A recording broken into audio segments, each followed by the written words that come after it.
কোরবানির পশু জবাহের সময় বেশ কিছু ভুল আমরা করে থাকি। প্রথম ভুল, যেটা আমরা প্রতিবার বলি, আল্লাহ শুকরিয়া, বক্তৃতার বরকতে আপনাদের এটা পরিবর্তিত হয়েছে। এখনও গ্রামীণ এলাকায় এটি চলে, আমার নামে কোরবানি। কার নামে কোরবানি গো? আমার নামে কোরবানি না।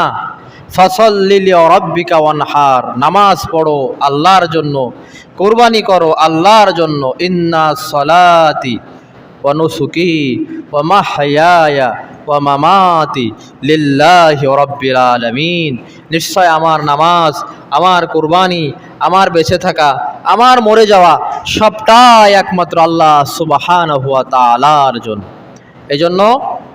এই জন্য বলতে হবে আল্লাহর নামে কোরবানি আমার পক্ষ থেকে।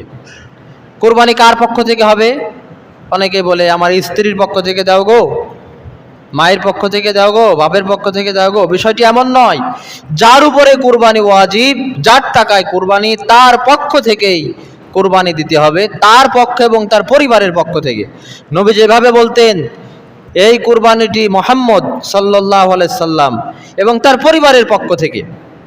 কোরবানির পশু, নিজের পশু নিজে জবাহ করা সুন্নাত, উত্তম। না পারলে অন্যজন করে দেবে। জবাই করার সময় যার পক্ষ থেকে কোরবানি, তিনি পশুর সামনে থাকবেন, এটা উত্তম। আর কোরবানির পশু যদি নিজের পশু নিজে জবাই করেন, এভাবে দোয়া করবেন, বিসমিল্লাহি আল্লাহু আকবার, এই দোয়া না পড়লে কিন্তু ওই গোস্ত খাওয়া হারাম হয়ে যায়, আল্লাহর নাম না নিয়ে জবাই করলে। এবং কবুলিয়াতের দোয়া করবেন। এই দোয়াটি আগেও করতে পারেন, জবাহের আগে, জবাহের পরেও করতে পারেন।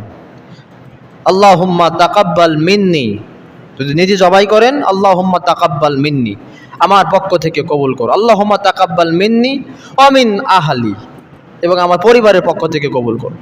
আর যদি অন্যজন জবাই করেন, তাহলে আল্লাহুম্মা তাকাব্বাল মিন বলার পরে যার পক্ষ থেকে কুরবানি, তার নামটি উচ্চারণ করবে।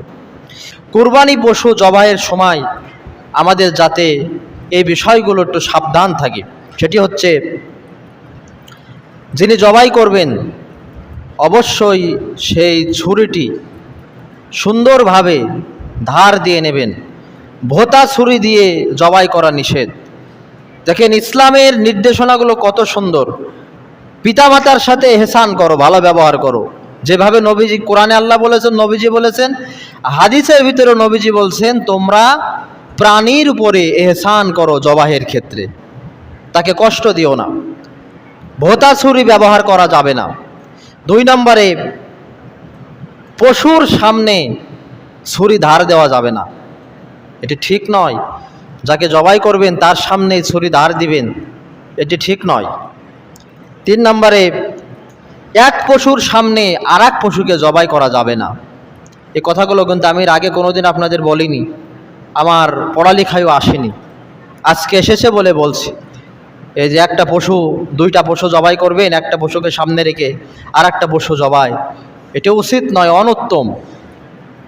এরপরে 4 নম্বরে, পশুকে টেনে হিঁচড়ে জবাহের স্থানে নিয়ে যাওয়া যাবে না। শোয়ানোর সময় পশুকে অতিরিক্ত কষ্ট দেওয়া যাবে না, জবাই করা যখন শোয়াতে হবে। জবাইয়ের সময় সঠিক রগগুলো কাটতে হবে। 4টি রগ কাটার কথা বলা হয়েছে। প্রধান 4টি রগ: শ্বাসনালীর রগ, খাদ্যনালী এবং 2 পাশের 2টি বড় রক্তনালী। এই 4টি রগ কাটতে হবে।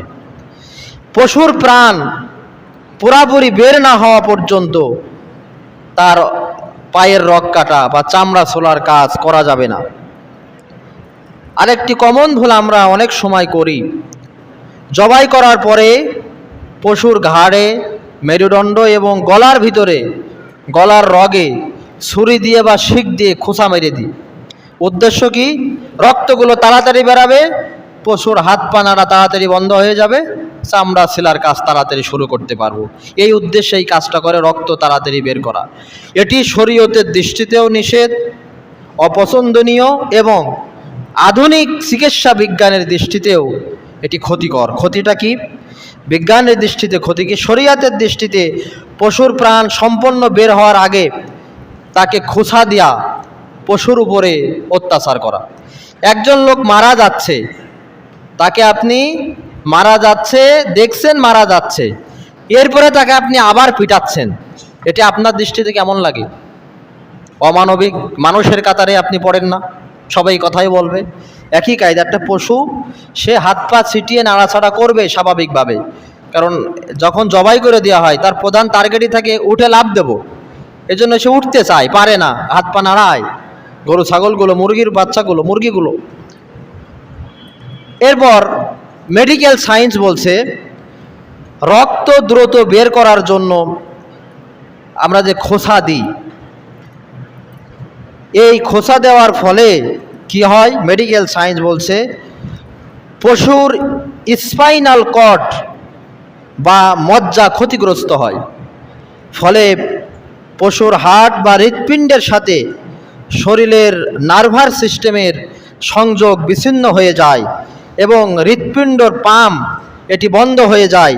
আমরা যেই উদ্দেশ্যে করেছিলাম যে রক্ত তাড়াতাড়ি বেরিয়ে যাবে, যখনই এই স্পাইনাল কর্ড মজ্জা ক্ষতিগ্রস্ত হবে, হৃৎপিণ্ডর পাম্প বন্ধ হয়ে যাবে, তখন আর রক্ত একেবারে টোটালে বের হওয়া বন্ধ হয়ে যাবে, মাংসের সাথে এই রক্তগুলো মিশে যাবে, যার ফলে এই গোস্তটা তাড়াতাড়ি পচে যাবে এবং খাওয়া শরীরের জন্য ক্ষতিকর হয়ে যাবে। সুতরাং আমরা পশু জবাইয়ের ক্ষেত্রে অবশ্যই এই বিষয়গুলো খেয়ালে রাখবো।